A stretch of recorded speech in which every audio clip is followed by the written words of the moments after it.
Il-Kunsill Lokali ta' Siġġiewi għaddej bi programm ta' investiment għat tisbieħ u riabilitazzjoni tal-bajja ta' Arlabsi, bajja ferm popolari ma' Siġġiewin kif ukoll mill-residenti ta' bliet u rħula tal-madwar u anke turisti.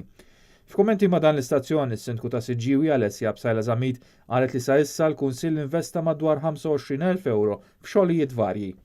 Fl-aħħar ġimgħat il-Kunsill Lokali ta' Siġġiewi investa madwar 25,000 euro biex inbidlu ir-railings ta' fuq il-platforms li hawn fil-bajja, nbidlu wkoll it-tabelli kollha fiż-żona kif ukoll sar tiswijiet ta' partijiet tal-bajja li kienu tkissru bil-maltemp. Alessia Bsajla Żamid qalet li l-fażi li jmiss jitwaqqieħu l-bini mill-ġdid tal-letrina pubblika u t-tisbieħ tal-park ta' Arlabsi.